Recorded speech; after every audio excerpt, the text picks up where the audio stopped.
Finally, I'm back in my element.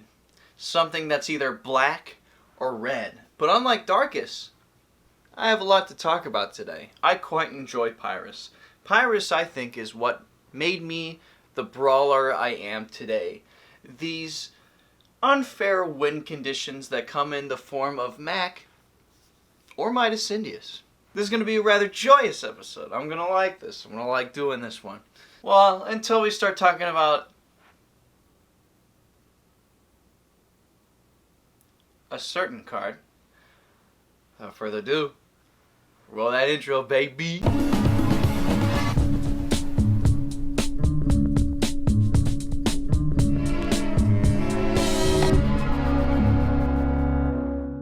Yes, welcome back to May These Cards Get a Reprint for the Love of God, and I did that intro after the intro just to keep you on your toes.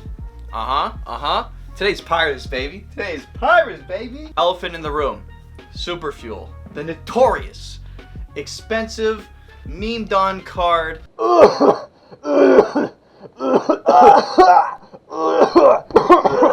was a big one. That has plagued our competitive scene for the longest time. If you ran Pyrus, you ran this card. There was no ifs, ands, or buts. But if you couldn't find it or afford it, then you just couldn't play at the level that everyone else was. It put you at such an advantage over your opponent. Drawing into Superfuel opens up so many turn 1 plays. So many turn 1 plays. Like, oh, I love this card. I love this card. It's such a good card. For memes, for ha-has, it got as high as $8,085.69 one time, so that was pretty cool. Oh, this card. Oh, what can you say about this card? Mandatory reroll. If you land, you get to play a card for 3 less cost. Oh, yeah. Ooh. That's pretty much it. It just... Do I need to go on about all the possibilities that Superfuel opens? Just take a 3-cost card and imagine it being played turn 1. Or on turn 3, a 5-cost card being played turn 3.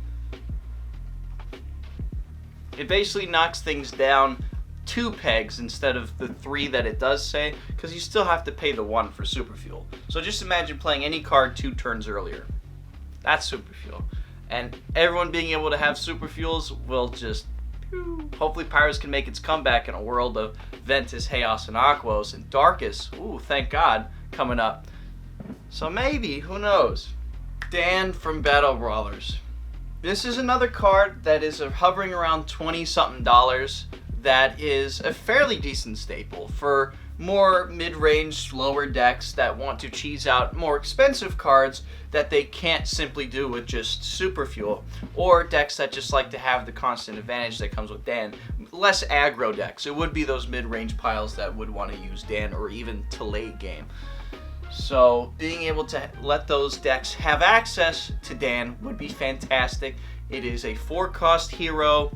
When you open, you get to reveal the top card of your deck. If it is not a flip card, play it for free. It's an amazing card, but as I said, in the type of decks I play, where it is way faster than a 4-cost hero would allow your deck to be, there are some places for it and there are other places for it, but Dan is nevertheless one of the better Pyrus cards in the game, so we need that reprinted pronto. Riding off the waves of Dan from Battle Brawlers, let's mention another Battle Brawlers card. Let's mention Song of Fire. It's another temp energy card, another pseudo ramp engine that Pyrus likes to dabble in. We saw it with Superfuel, and now, well, we first saw it with Song of Fire, and then we saw it with Superfuel, but Song of Fire, 3 cost, plus 5 energy for the turn. An amazing card, especially for those aggro decks that like to just utilize all the cards in their hand or get big cost EVOs out earlier than they usually would, like Pyrus Serp, or if you want to use it in the way of Aurelus Trox, you just have a bunch of energy, so you have like 5 energy for rerolls when you would have had like maybe 3. so that way you can just close out the game way faster than you normally would have if you didn't have Song of Fire. It is getting increasingly harder to find on TCG Player with a lot of the listings not existing anymore. It would be just a good reprint to have. Age of Aurelus. Firewing Blast. Now this is kind of a niche market, and I'm speaking for that niche. I am their representative as far as the YouTube space is concerned. Fury is a 1 cost plus 1 damage, but if you are in Fury, plus 15. Now, I run this in my Pyrus Howlkor deck, and when this gets off, yes, it's pretty crazy. It do be crazy. But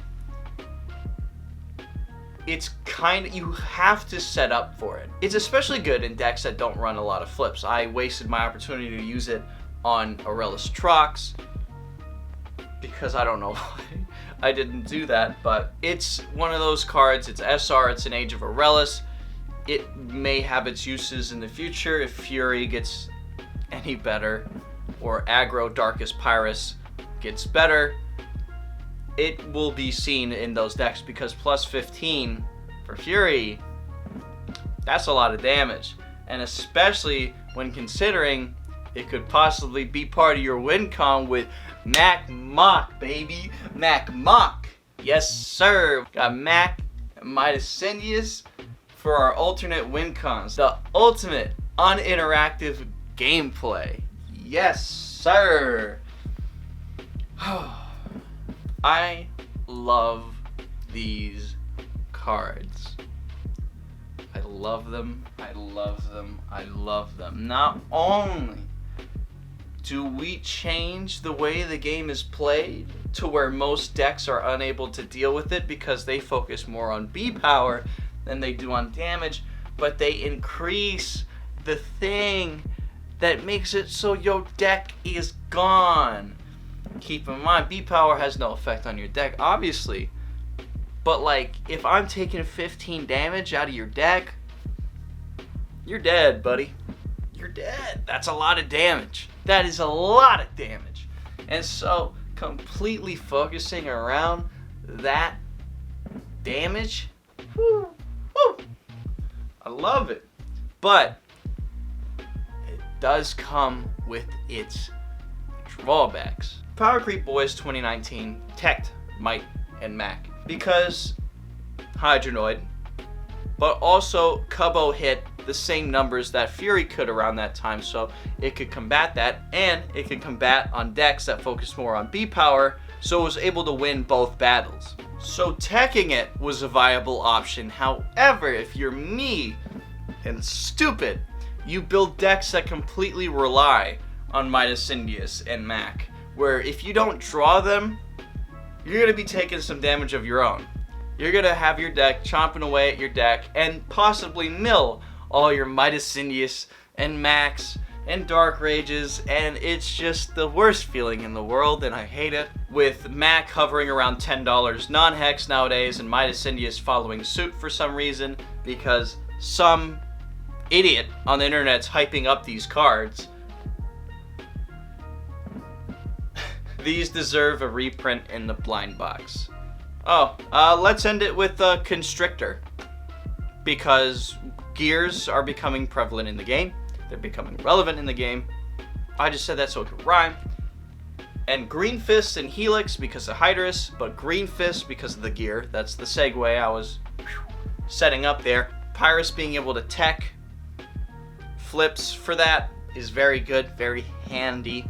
Although Hydrus is like the only great Helix Bakugan in the game, so you're just going to be taking 6 every now and then, or if they set it up for the team attack, you know, God help you, but whereas in Confused was versatile because Fire Fist and Magic Shield were held by a lot of Bakugan, not just one that was dominating the meta, right? Constrictor is still a decent tech flip to put in, maybe like 2 of, depending on how big your flip lineup is. You don't want to make it too overwhelming to where you don't draw into your strategies, but yeah, with that, that's Pyrus.